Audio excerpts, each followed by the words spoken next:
திருப்பாவையின் 4வது பாசுரம்.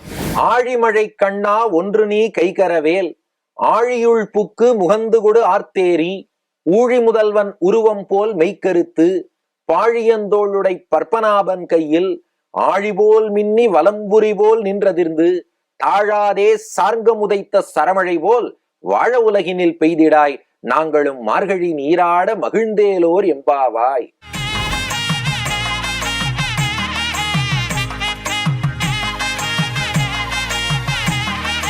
வருணதேவன் சொல்றோமே, அவன் ஆண்டாள் முன்னாடி கை கட்டி கொண்டு வந்து நின்னானோ.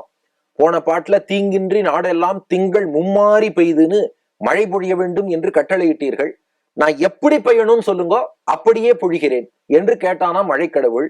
இப்போ இந்த தலைவியான ஆண்டாள், அது எப்படி? இவர்கள்லாம் இப்ப கோபிகைகளாக இருக்கிறார்கள். கோபிகை சொன்னா வருணன் கேட்பானா? தேவாதி தேவனான கண்ணனே இவர்கள் சொல்வதை கேட்கும் போது வருணன் கேட்க மாட்டானா? அப்போ சீத்தை எப்படி அக்னியை பார்த்து சுடாதே என்ற போது ஹனுமானை சுடாமல் விட்டானோ, அதுபோல் இப்போது கோதை வருணனை பார்த்து பொழி என்று சொன்னால் அவன் பொழிய காத்திருக்கிறான். அவனை பார்த்து சொல்றா, ஆழி மழைக்கு அண்ணா. ஆழி என்றால் சுழல்னு அர்த்தம்.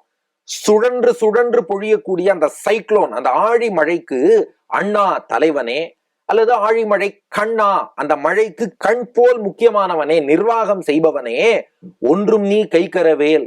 கைகரத்தல்னா மறைத்தல்னு அர்த்தம். நீ எடுத்து மொண்ட எந்த தண்ணீரையும் நீ மறைக்க கூடாது, எங்களுக்கு முழுமையாக கொடுக்க வேண்டும். சரி, நான் எங்க போய் எப்படி பொழியணும்னு கேட்டான். அதையும் இப்ப கட்டளையிடுறா, சொன்னபடி செய்யணும். என்ன பண்ணணும்? ஆழி உள்புக்கு, நடுக்கடலுக்கு, கடலுக்கு உள்ளே செல்ல வேண்டும். முகந்து கொடு, நிறைய தண்ணீரை, மண் தான் மிச்சங்கிற மாதிரி மொண்டு எடுத்துடணும்.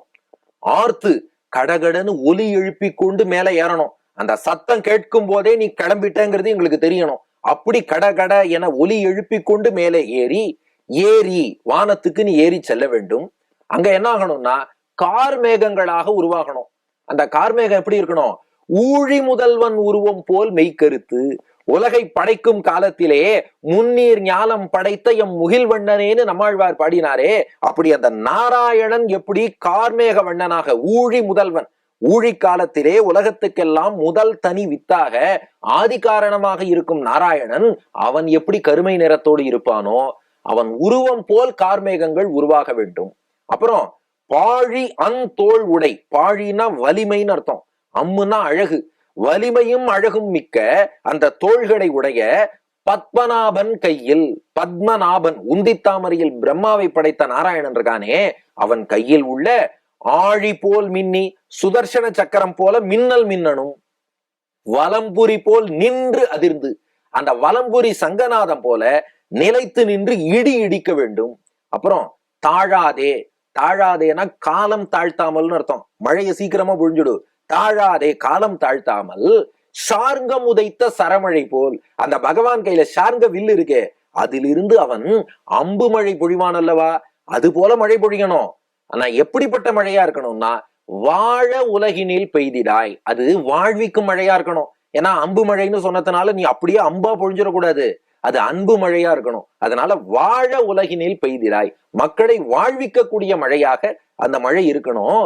நாங்களும், நான் இப்பவே பொழியட்டுமான்னா, கொஞ்சம் இரு, உடனே பொழினா நோன்பு பூர்த்தியானப்புறம் பொழிய சொன்னோம்.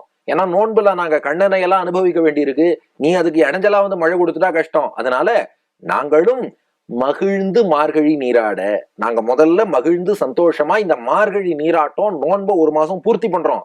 நாங்க பூர்த்தி பண்ணதுக்கு அப்புறம் நீ நன்றாக மழை கொடு என்றாள். அப்படியே ஆகட்டும்னு சொல்லி மழைக்கடவுளும் அடிபணிந்து விட்டு போகிறான். ஆக எப்படி மழை பொழியணும்னு சொல்லும் போது கூட பக்தர்களுக்கு பாருங்கள், பகவானுடைய நினைவுதான். அதனாலதான் கார்மேகம்னா பகவானுடைய நிறம், மின்னல் என்றால் கண்ணன் கையில் உள்ள சக்கரம், அல்லது இடி என்று சொன்னால் பகவானுடைய சங்கநாதம், மழை பொழிவு என்றால் சார்ங்கத்தில் இருந்து வரக்கூடிய அம்பு பொழிவு. அப்ப எல்லாத்தையும் பகவானோடு தான் நான் தொடர்பு படுத்தி காண வேண்டும்ங்கிறத இந்த பாட்டுல ஆண்டாள் நமக்கு காட்டுகிறாள். இது அப்படியே ஒரு ஆச்சாரியன் பெருமையை சொல்வதாகவும் ரசிக்கலாம். என்னன்னா, ஒரு சிஷ்யன் ஆச்சாரியன்ட்ட போய் அடியேனுக்கு நீங்கள் உபதேசம் செய்ய வேண்டும் என்று இதை சொல்லி பிரார்த்திக்கணுமா? எப்படி? ஆழிமழை கண்ணா, பகவானையே தியானித்து தியானித்து கண்ணும் கண்ணீருமாக ஆனந்த கண்ணீரோடு பக்தி கண்ணீரோடு இருக்கும் ஆச்சாரியனே, ஒன்றும் நீ கைகரவேல், எங்களுக்கு நீங்கள் மறைக்காமல் உபதேசிக்க வேண்டும். எப்படி?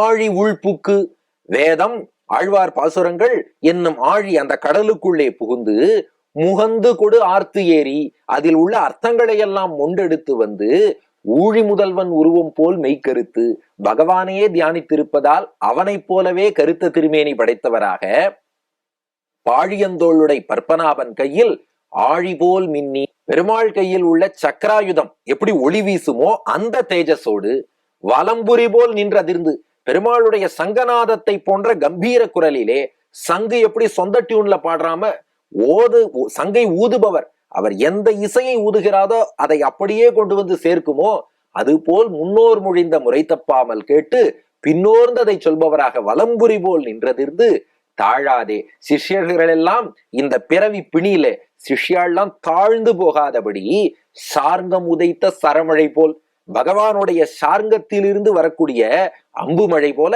மழை திறந்த வெள்ளமாக வாழ சிஷ்யர்கள் எல்லோரையும் வாழ்விப்பதற்காக உலகினில் பெய்திடாய், எங்களுக்கு நீங்கள் உபதேச மழையை பொழிய வேண்டும். நாங்களும் மார்கழி நீராட மகிழ்ந்து, அதனால் நாங்கள் மார்கழி நீராட்டத்தை மேற்கொள்வோம். அது என்ன மார்கழி நீராட்டம்? சான்ஸ்கிரிட்ல மார்கழினா மார்க சீர்ஷம்னு சொல்லுவா. மார்க சீர்ஷம்னா மார்க்கங்களில் தலையாயதுன்னு அர்த்தம். முக்திக்கான மார்க்கங்களில் தலையாயது மார்க சீர்ஷம். இதுன்னா ஆச்சாரிய நிட்டை. ஒரு ஆச்சாரியனே கத்தின்னு அவர் திருவடியை பிடித்துக் கொள்ளக்கூடிய மதுரகவி ஆழ்வாருடைய நிட்டை. அந்த மார்க சீர்ஷ நீராட்டம் மார்கழி நிட்டையிலே நாங்கள் ஈடுபடுவதற்கு ஆச்சாரியனை நீங்களே உபதேசித்தருளணும்னு குருவை பிரார்த்திப்பதாகவும் ரசிக்கலாம்.